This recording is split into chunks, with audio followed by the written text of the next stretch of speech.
Hola a todos. ¿Qué conclusión podemos sacar tras el resultado electoral del 28 de mayo? Creo que las conclusiones son muy evidentes. Primero, la debacle absoluta del sanchismo. No podemos olvidar que en estas elecciones Pedro Sánchez se ha unido al expresidente Zapatero para hacer una campaña muy intensa en la que ha intentado mostrar su perfil más agresivo y además en el que ha estado constantemente haciendo toda cantidad de promesas multimillonarias prácticamente cada semana. Se ha centrado masivamente en intentar comprar la intención de voto con promesas de todo tipo a jóvenes, a jubilados, a funcionarios el día antes de las elecciones, etc. Ha utilizado todos los recursos de los medios de comunicación, de las instituciones, del Consejo de Ministros para hacer campaña y además personalizar esa campaña. Personalizar esa campaña para mostrarse él como el gran ganador y ha sido Pedro Sánchez el gran perdedor. Además, la debacle de Podemos y el colapso absoluto de esas marcas a las que Yolanda Díaz había dado su impronta y su apoyo también es muy importante. No podemos olvidar que Podemos se había montado un engranaje gigantesco de microcréditos, estos préstamos que luego devuelve cuando recibe las subvenciones del gobierno. Bueno, pues ahora, ¿qué va a ocurrir con esos microcréditos? ¿Los va a poder repagar? El riesgo de impago es muy alto. Pero la debacle de Podemos también muestra que el insulto, el odio, la constante utilización del señalamiento a periodistas y a ciudadanos independientes, la utilización de la propaganda más rastrera del insulto a los propios votantes, ¿no? Como aquel cartel en el que llamaba Cayetanos a los ciudadanos de un barrio poniendo un cartel, etcétera, ¿no? Hemos visto en estos últimos días, en estas semanas, la utilización de todas las instituciones para la campaña, porque además, desde Igualdad hasta el Ministerio de Trabajo, desde todas las instituciones, se han intentado utilizar constantemente el símil Gobierno de España con Partido Socialista, Podemos, la coalición de Partido Socialista y Podemos, que lo que ha ocurrido es que se ha destruido masivamente el apoyo tanto a Podemos, que desaparece en varios de sus centros neurálgicos de crecimiento y de nacimiento, como Madrid. Pero no solamente eso, es que la mayoría absoluta de Ayuso en la Comunidad de Madrid, los datos en Barcelona, los datos en Valencia, los datos en feudos históricos del Partido Socialista como Sevilla, etc.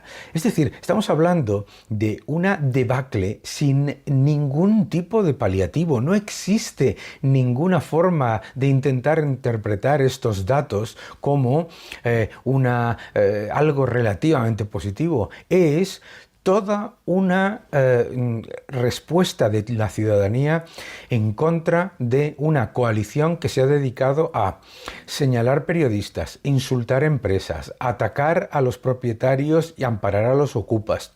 Ha reducido las penas de malversación, ha eliminado la sedición, se ha hecho como socio preferente a Bildu y a Esquerra Republicana, se ha juntado con lo peor del odio y de la envidia en el arco político y además ha disfrazado el paro y se ha dedicado a vender una euforia económica que ningún ciudadano percibe, y esa euforia económica, esa falacia con los datos económicos también les ha hecho mucho daño, porque venir a la gente a contarles que tenemos récord de empleo cuando la gente está sufriendo la pérdida de poder adquisitivo más alta de toda la Unión Europea, cuando la gente está perdiendo su capacidad de ahorrar con un enorme aumento de impuestos, cuando los ciudadanos están viendo como en España el empleo se trocea, pero en realidad no aumenta porque las horas trabajadas siguen cayendo, los contratos cerilla, esos que desaparecen en cuanto empiezan,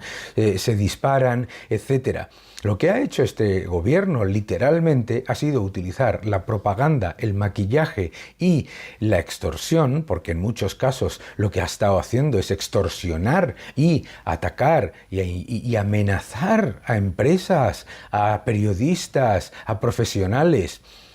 Lo que estamos viviendo y lo que ha sido un dato clarísimo con estas elecciones es que la gente está harta de sanchismo, está harta de la coalición Sánchez-Podemos, está harta de lo que ha hecho Sánchez con las instituciones, el asalto a las instituciones independientes, y la gente está harta de la utilización constante de la propaganda para insultar y para señalar a los demás. La realidad, por lo tanto, es que se abre un nuevo horizonte, un horizonte de mayor libertad, en el que se van a tener que revertir muchas de estas medidas que lo que han hecho ha sido cercenar nuestras libertades. Nadie se olvida del mando único que en el primero se dedicó a entregar contratos fantasma por todos lados, después llevó a cabo el mayor confinamiento y el mayor cercenamiento de libertades civiles, y que encima nos venden que ellos defienden la sanidad pública mientras aumentan masivamente la deuda, que es atacar las instituciones públicas. Se han dedicado a aumentar el gasto clientelar y a vender propaganda, y lo que reciben es lo que se merecen. Llega el cambio, y llega por fin un cambio de ciclo que es muy necesario para España, que se acabe ya esta utilización constante y absolutamente inaceptable de las instituciones. Hola a todos. Tras la debacle absoluta en las elecciones municipales y regionales, Pedro Sánchez ha anunciado a bombo y platillo que adelanta las elecciones generales al día 23 de julio. Gran sorpresa, y la gente se pregunta, ¿y por qué adelanta las elecciones inmediatamente? Hay varias razones. Vamos a verlas. Pedro Sánchez ha adelantado las elecciones al día 23 de julio. ¿Qué hay detrás de esta decisión? Punto número 1. Distraer la atención del fracaso absoluto de las elecciones municipales y regionales. Número 1. Ya ha cambiado la narrativa. Ahora todo el mundo está hablando de las elecciones generales como el gran factor, no del desastre sin precedentes y sin paliativos de las elecciones municipales y regionales. Segundo factor, clave, intentar comerse todo el espacio de la izquierda. En las elecciones municipales y regionales, el desastre de Podemos ha sido incuestionable. Podemos desaparece de la Asamblea de Madrid, desaparece de ayuntamientos, desaparece de regiones claves. Y claro, ¿qué es lo que piensa Sánchez? Oportunidad de oro para quitarme de encima a esta rémora que he tenido en el gobierno, y que además en las últimas elecciones y en el periodo al que se avecinaba, claramente veía que iban a continuar funcionando como lo ha hecho Podemos, es decir, como la oposición dentro del gobierno, como si las cosas del gobierno no tuviesen nada que ver con ellos y ellos estuviesen, digamos, en la oposición y fuesen una alternativa, ¿de acuerdo? Otro factor clave es el fracaso de los apoyos de Yolanda Díaz. Yolanda Díaz se presentó a estas elecciones desde la comodidad más absoluta. Uno, como ministra de Trabajo, como miembro del gobierno, pero por supuesto como si fuese independiente, diciendo que esto del politiqueo a ella no le interesaba. Es curioso, ¿verdad? Y además Yolanda Díaz se presentó eligiendo muy cuidadosamente cuáles eran las personas y las formaciones a las que presentaba su apoyo. Oh sorpresa, resulta que Ada Colau, las formaciones a las que Yolanda Díaz prestó su apoyo, no solamente no han ganado, sino que muchos de ellos han tenido un resultado muchísimo peor de lo que se imaginaba. Todos esos factores son importantes. El otro que es muy importante para Pedro Sánchez es 23 de julio, mucha gente de vacaciones, mucha gente que va a votar por correo y todos sabemos el interés que tiene Pedro Sánchez porque aumente el voto por correo.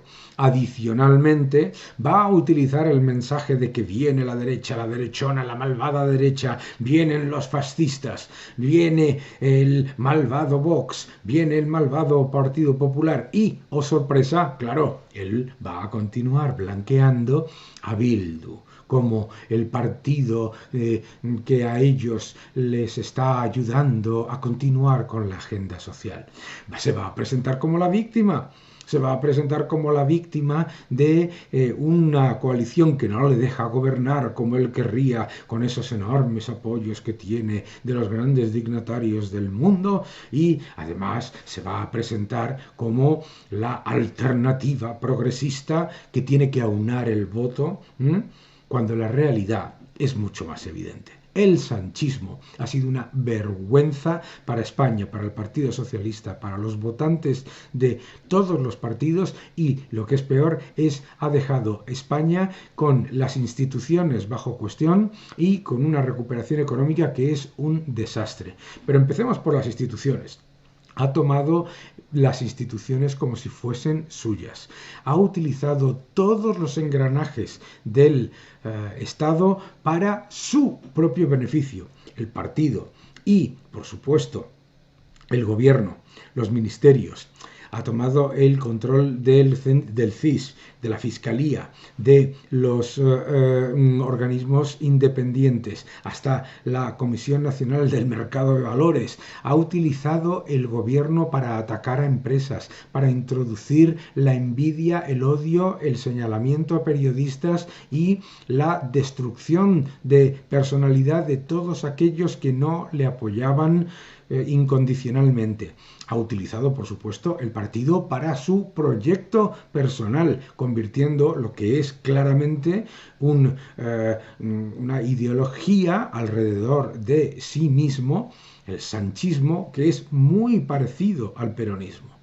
Dice que va a unir el voto de la izquierda. La izquierda lo que ha llevado es a la ley del sí es sí y a, con ello, soltar a agresores sexuales, reducir condenas, a eliminar el delito de sedición, la malversación, reducirlo, por supuesto, eso sí, reducir el delito de malversación, a aliarse con Bildu y con Esquerra Republicana como socios preferentes, a una ley de vivienda que ampara la ocupación, además a poner constantemente el insulto, el ataque a todos los que crean valor, a todos los que crean empleo, a los empresarios, a los autónomos, etcétera, además de expoliarnos a todos a impuestos y, eso sí, dejar el país con la peor recuperación de toda la Unión Europea, el penúltimo país en recuperar el PIB de 2019, con el mayor aumento de deuda de todos los países de nuestro entorno, la mayor caída de renta disponible de todos los países de nuestro entorno, un aumento masivo de impuestos a todos y encima deja una masiva deuda, un 113% del PIB, ha multiplicado por 3 el agujero de la seguridad social y, todavía más, un déficit que va a ser muy difícil de controlar después de las elecciones del 23 de julio. Si pierde, le pasa el problema del déficit, de los recortes que él sabe que va a haber, al siguiente. Ahora va a seguir prometiendo cosas que no va a cumplir, igual que hizo en la campaña de las municipales y de las regionales, prometiendo cosas que no va a cumplir con el dinero de los demás, y luego las exigencias de Bruselas, que ya se mueven entre los 10.000 y los 19.000 millones de recortes, se las va a pasar al siguiente. Que no te engañen. Cuanto antes se acabe el sanchismo, antes se recuperará de verdad la economía española.